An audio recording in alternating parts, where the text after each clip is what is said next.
दुर्ग में सराफा व्यापारी के साथ हुई चोरी की घटना को दुर्ग पुलिस ने सुलझा लिया है और 2 आरोपियों को गिरफ्तार किया है। आरोपियों ने अपने ही परिचित के साथ घटना को अंजाम दिया। आरोपियों के कब्जे से 740 ग्राम सोना, चोरी का स्कूटर और घटना में प्रयुक्त मोटरसाइकिल बरामद कर लिया गया। इस मामले पर प्रार्थी सागर हिम्मत जरे निवासी वैशाली नगर अपने दुर्ग स्थित जेवीआर रिफाइनरी दुकान में सोना गलाने का काम करता है। प्रार्थी ने थाना सुपेला में रिपोर्ट दर्ज कराया कि 25 जुलाई को अपनी दुकान से सोना स्कूटी की डिक्की में रखकर रात के 9 बजे खाना खाने के लिए अंसारी बिरयानी सुपेला गया था। दुकान के बाहर स्कूटी खड़ी कर अंदर खाना खाने चला गया। 10 मिनट में आकर के देखा तो स्कूटी गायब थी। फिर सुपेला थाना में जाकर रिपोर्ट दर्ज कराया। एसीसीयू प्रभारी निरीक्षक तापेश्वर नेताम, थाना प्रभारी सुपेला, निरीक्षक राजेश मिश्रा के नेतृत्व में एसीसीयू एवं थाना की संयुक्त टीम गठित किया गया। टीम को कार्यवाही के लिए लगाई गई थी।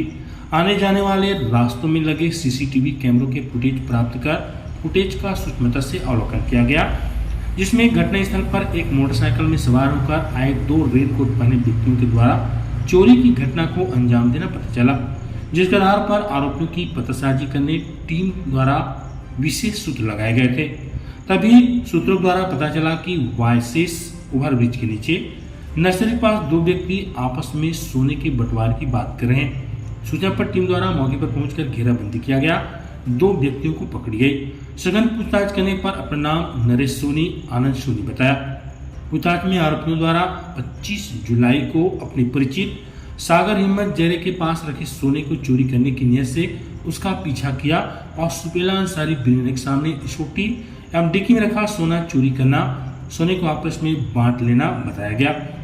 आरोपियों के बताए अनुसार घटना में प्रयुक्त होंडा शाइन वाहन, चोरी गई स्कूटी, सोने के 8 नग बिस्किट एवं सोने के टुकड़े कुल 740 ग्राम के वजन को बरामद कर लिया गया है, जिसकी कीमत लगभग 50 लाख रुपए के आसपास बताई गई है।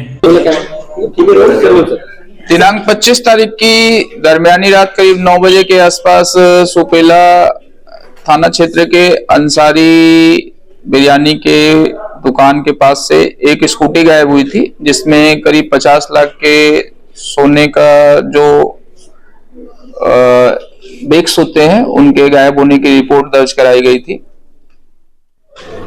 प्रथम दृष्टया वो ऐसा लग रहा था कि कहीं कुछ गड़बड़ है उसमें, बट करीब 12-14 घंटे की उसमें इन्वेस्टिगेशन के बाद ये क्लियर हुआ कि चोरी सिर्फ स्कूटी चोरी नहीं है, किसी ने उसको ध्यान रखकर रेकी करके सोने के ऊपर फोकस किया हुआ है। और उसके बाद से फिर हमने उस पर सीरियसली वर्क किया और जो भी फुटेज हमको प्राप्त हुए अलग अलग जगहों से उनको, और जो मोबाइल डंप से रिकॉर्ड प्राप्त हुए कि कब जहां पे उनकी शॉप है आकाशगंगा के पास में, वहां से लेके अंसारी शॉप तक जहां पे स्कूटी मिली हमको 2 दिन बाद, वहां से लेके कहां कहां पे कौन कौन से नंबर एक्टिव हुए, बंद हुए, कब वो मूव हो रहे हैं, तीनों जगह को कंपैरेटिवली चार्ट से देख के और फुटेज से मिलान करने के बाद ये क्लियर हुआ कि ये 5-6 नंबर सस्पेक्टेड हैं, जिनके आधार पे हमने कल जाकर नरेश सोनी की आइडेंटिटी पहचान पाए कि वो एक प्राइम सस्पेक्ट है। और उसके घर पे जब हमने छापा मारा, उसको उठा के ले आए, उससे थोड़ा सख्ती से पूछताछ की तो उसने सारी घटना को, और हमने उसको सस्पेक्ट पे उठाया था, परंतु उसने जो अपना बयान दिया वो प्रथम दृष्टया उसका झूठ साबित हुआ उसकी लोकेशन के आधार पे। जैसे जब उस दुकान के आसपास उसका फोन ऑफ हुआ है तो उसने बताया कि हम थे नहीं, लेकिन मोबाइल लोकेशंस उसके झूठ को बता रही थी। तो उसके बेस पे हमने उसके फिर सख्ती से जब उसको उसका रिकॉर्ड दिखाया तो उसने वो टूट गया और फिर उसने एक्सेप्ट किया कि उसने वो चोरी की है और फिर उससे हमने वो जब्ती की। उसने जब उसको हमने वो दिखाया कि बाइक पे ये दूसरा तुम्हारे साथ कौन है, तो उसने बताया कि दूसरा आनंद सोनी है, वो सीहोर गया है, जो कल सुबह शायद लौटेगा। तो आज सुबह हमने उसको दुर्ग रेलवे स्टेशन से दूसरे आरोपी को भी गिरफ्तार किया है और इस पूरे प्रकरण में जितना भी मशरूका चोरी हुआ था उसको पूरा जब्त किया है और प्रॉपर वैधानिक कार्रवाई लीगल एक्शन इस पे जारी है। और जो भी इस पे और भी एविडेंस थे हमने उसमें कोशिश की है कि प्रॉपर उनका जब्ती हो सके और वो मिल जाए।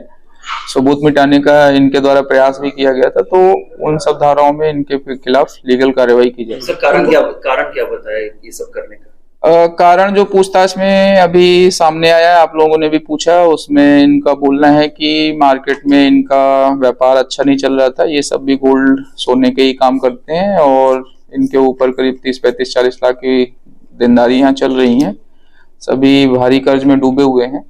उसको देखते हुए, चूंकि जस्ट बगल की शॉप थी, उसकी दुकान पे इन्होंने रेगुलर नजर रखी, उस लड़के की मूवमेंट पे नजर रखी और जितना वो गोल्ड लेके निकलता है उस पे नजर रखी। साथ ही साथ उसके स्कूटी की जो चाबी भी मिसिंग हुई थी उसको भी इसने मिसप्लेस करके छुपाया, ताकि उससे उसको चोरी में मदद मिली। और तो टोटल एक प्लान्ड वे में इसने मतलब इस चोरी को अंजाम दिया है और पूरा उसमें सफलता तो जरूर मिली, बट चूंकि ज्यादा एक्सपर्ट नहीं थे तो बहुत सारी गलतियां इन्होंने की, जिससे लीड मिली पुलिस को और पुलिस पकड़ने में इनको सफल है। तो जो पीड़ित ज्वेलर्स उसके पास जो संबंधित दस्तावेज इस सोने के हैं, हाँ, उन्होंने दस्तावेज प्रस्तुत किए हुए हैं। उन्होंने सेकेंड डे ही सारे दस्तावेज पूरे डॉक्यूमेंट के साथ करीब 48 या 49 लाख के आसपास के दस्तावेज उन्होंने रिकॉर्ड प्रस्तुत किया है और प्रॉपर 1 नंबर में ही पैसा है।